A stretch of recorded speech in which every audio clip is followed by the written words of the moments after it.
So this is one of my favorite cult terms, and it is called the deification of idiosyncrasy, Sột Soạt Chấm Com, which is our human desire to make excuses for the non-excusable behavior of our cult leaders. The comment here says, can you talk about identity fusion and how followers will rationalize anything the leader does? And that is what we see in cults. And by the way, this is my third rule of cults. My first rule of cults, as I tell you in Uncultured, is the first rule of cults is you're never in a cult. Second rule of cults I learned from watching the Harry Meghan saga, or I put into words. The second rule of cults is the cult will forgive any sin except the sin of leaving. And then the third rule of cults I put into words with Donald Trump: even if he did it, doesn't mean he's guilty, and he'll never have to pay. This is going to be from Cult Baby the Musical, veterans included. And at the end of this little cell block tango parody song I'm going to give you in music, it's the deification of idiosyncrasy, and you'll never have to pay.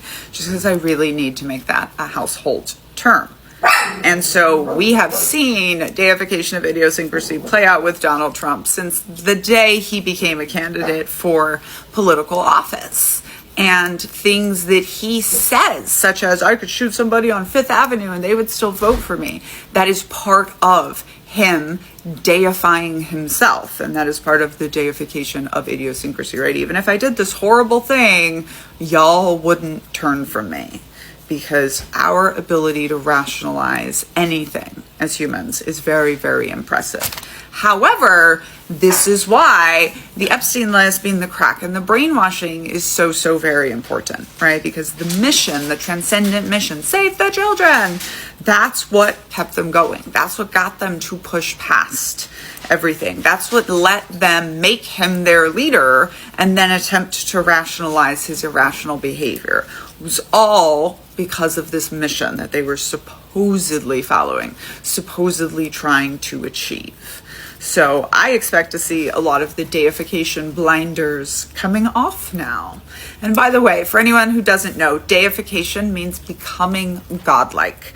And there is a chapter in Uncultured, well, part of chapter 2, not in Uncultured, in Culting of America, my second baby, due date January 20th.